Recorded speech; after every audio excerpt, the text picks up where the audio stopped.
Yo guys, welcome back to the Tough Side. So today guys, this is our channel, the Tough Side, keeping it football. Subscribe, like and share. So guys, today I'll take you through episode, let me say UCL results. And today I have a guest. So guys, keep it locked, subscribe, like and share, comment. So guys, let me welcome my guest. Yeah. Evans. Marcel. Yeah. How are you? I'm fine. You good? I'm good. Today UCL results. So I'll take you through. So we'll start with the results, then we'll have the table, scorers. We'll have also, let me say, team of the week, and some few stories like Barcelona being thrown out. Yeah. Barcelona. After Frankie De Jong has, rejected us, he still comes back. So yeah, guys, keep it locked.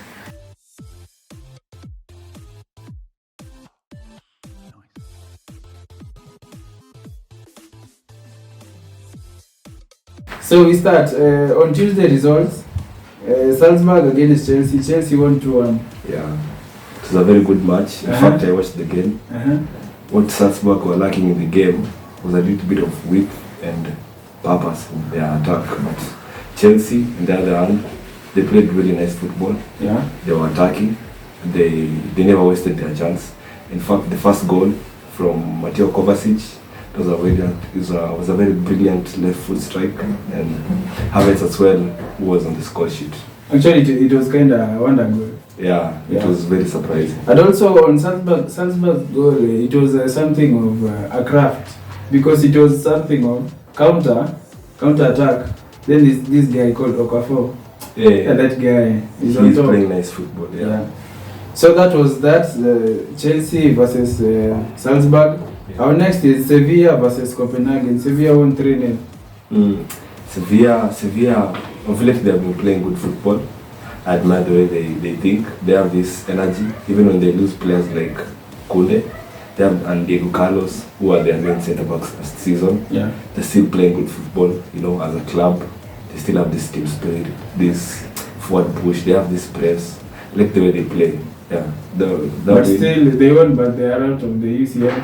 Yeah, actually, eventually. Yeah, imagine, in the UCL this time, it's only Real Madrid from La Liga. Only Real Madrid. They have qualified for the next round. Wow. Sevilla, Atletico Madrid, and Barcelona out. Like out in India. Sorry guys, that was a commercial. So to our next game, the Dinamo Zagreb against Milan. Milan won 4-0. Milan.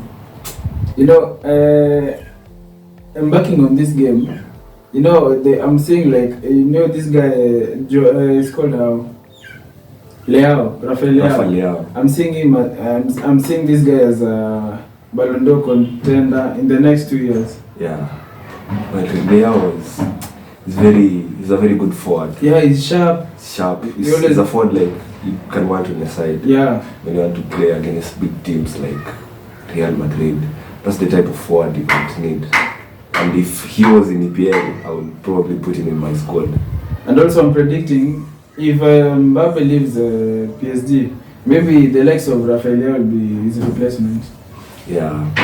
Might be his replacement. And also I know it will be a battle, because top teams, they want this guy. Leao. Yeah. You see the likes of United, also City will come calling. But like Liverpool. Yeah. They might need to replace Nunes, by the way.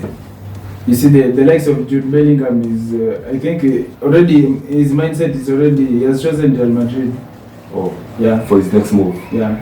Okay. But on my side, that's okay, it's a good move, but at least he would have proven himself in the EPL, then go to the league. Yeah. So Milan won 4-0. So I'll come back on the table, how it stands. So on to our next fixture, Celtic versus Shakhtar Donetsk. Celtic 1, Shakhtar Donetsk 1.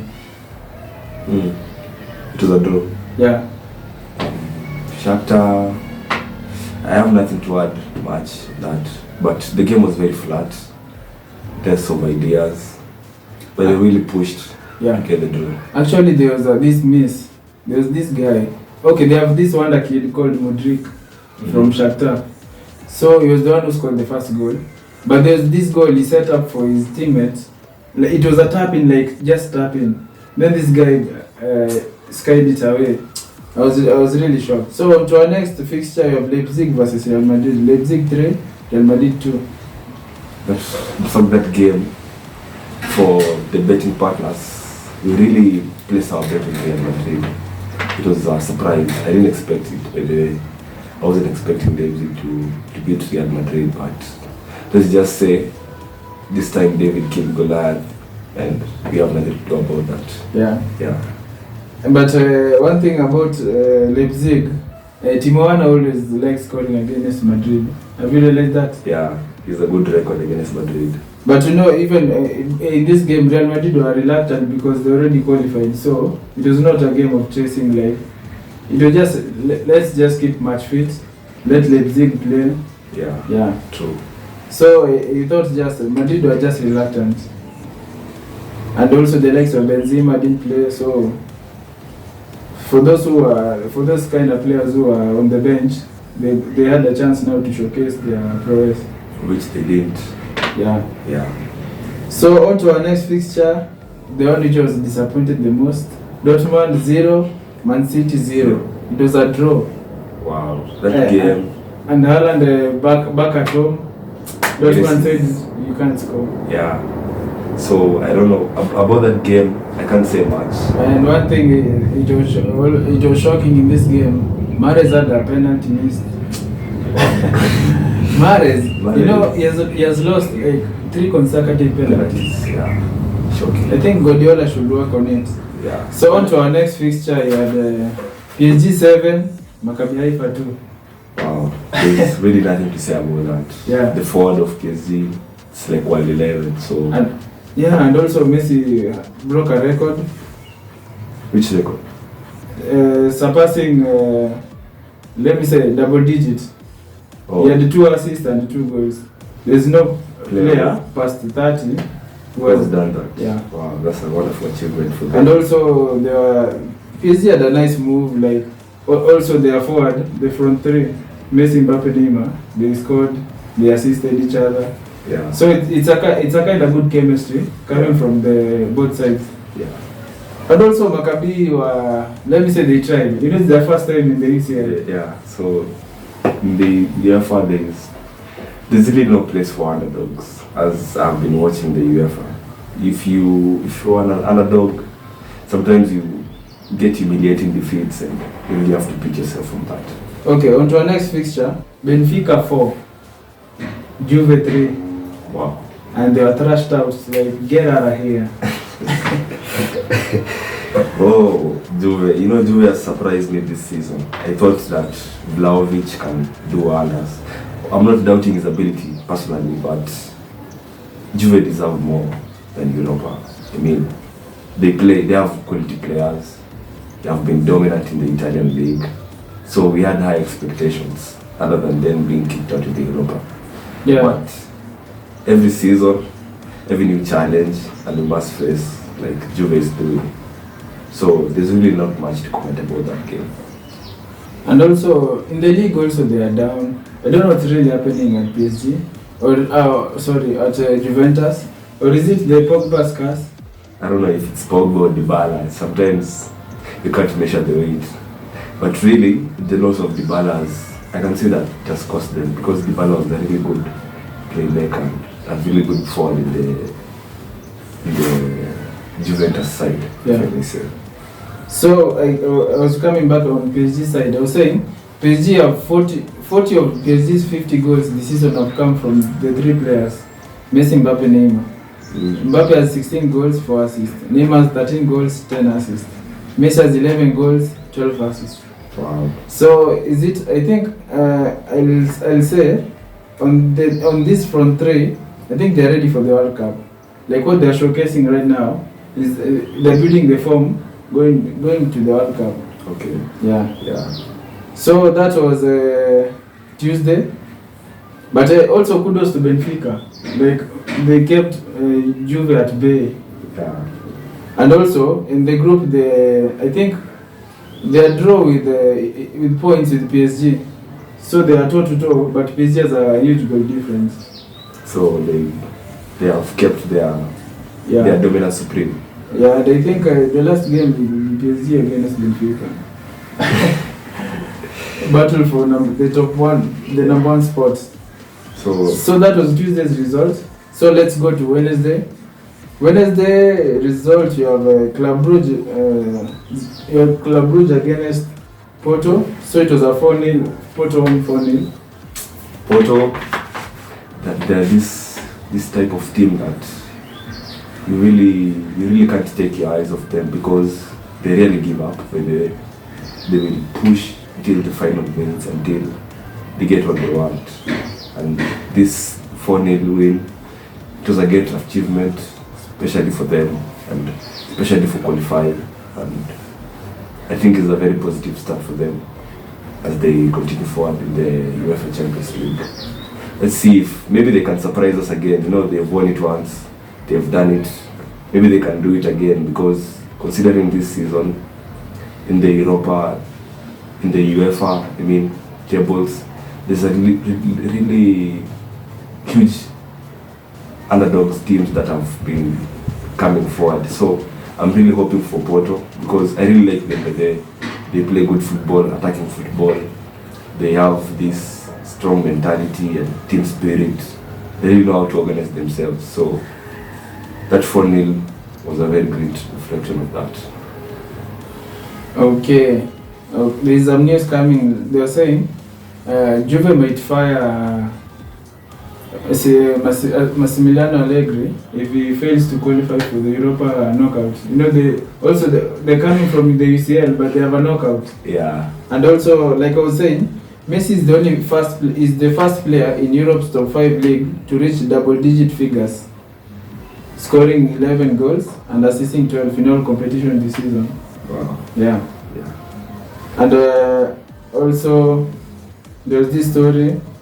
They're saying Messi is the year, I've already said. So since his UEFA Champions League debut in 2004-2005, Lionel Messi has scored more goals from outside the box than any other player in the competition. 23 more than Ronaldo. Yeah. Yeah, so that's a step up from him. Yeah. Keep showing us what he does best. So on to our next. But you know, in this Club Brugge Porto, Club Brugge had already qualified. So it was just let me say they are trying out these small talents, the young players. Give them a little bit of experience. Yeah, true. Also on to our next fixture, Inter against Pilsen. Inter won 4-0. And it was a smasher, like it was a message saying, let's send back out. So it was this going to this game, Inter like they just needed a win to knock out Barcelona. Yeah. So also the winning 4-0, it was sending a message like we're in this strong, so back out, just get out. Yeah. So Inter won 4-0. What's your take? I can say the return of Lukaku. Lukaku is really playing good, but then Inter, he scored goals. He only entered 4 minutes and he scored within 4 minutes. Yeah, Lautaro Martinez, that combination of Lautaro and Lukaku, it's a very deadly force. Yeah. Then considering this with play, they play, especially this side of Dumfries, they play wonderful football and they really attack with purpose. I like their football today. Okay. I'll come back to other news on Inter and Pilsen. So to our next fixture, Liverpool versus Ajax. Liverpool won 3-0. Ajax are out to the Europa. There's really not much to comment, given that Liverpool have been drawing back in the league. But at least they're keeping focus in the UEFA. So we can see what they can do about that.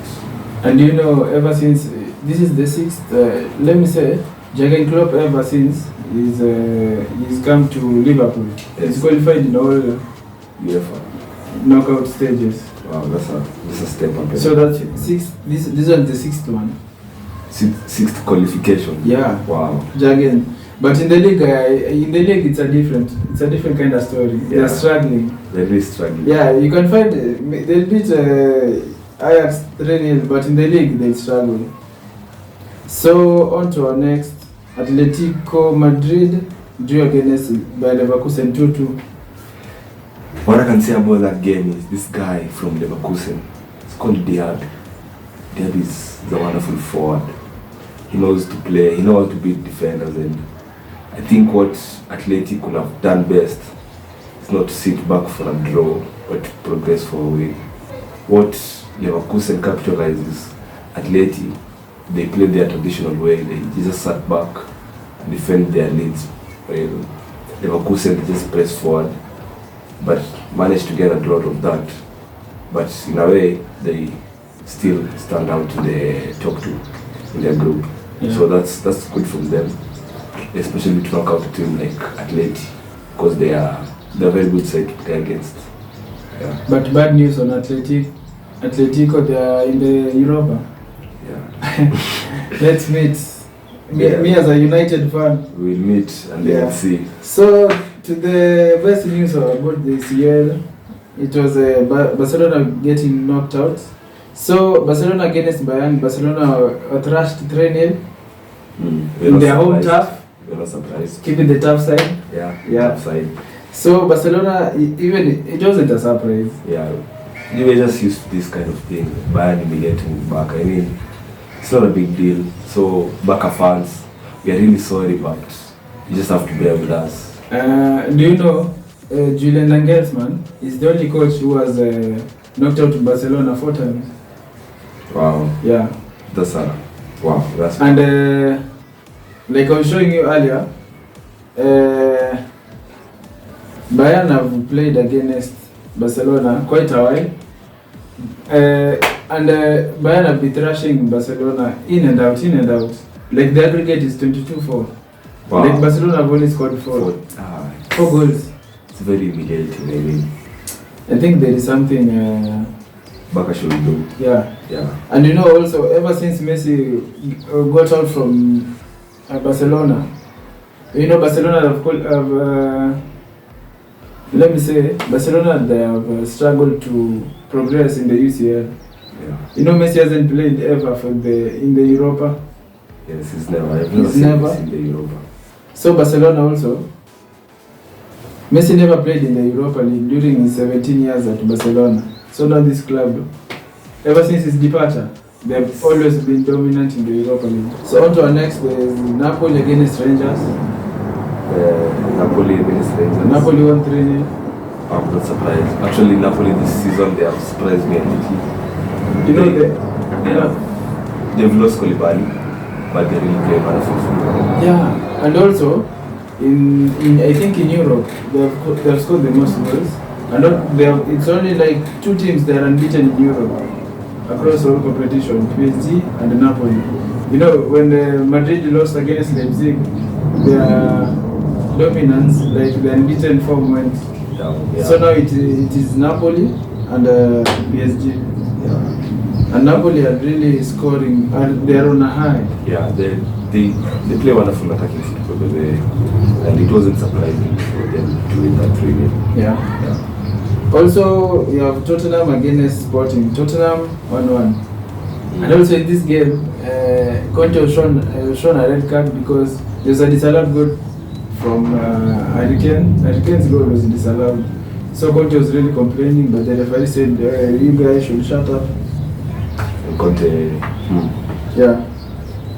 So, what's your take on Tottenham? Tottenham, I don't know. They have been flat. I don't know what's going on, but if they can pick themselves, they still have a chance in the UEFA. Yeah. So if they can pick themselves, knock up some good teams, maybe they can find themselves in the final again if they step up. So quickly, guys, I touch on Team of the Week.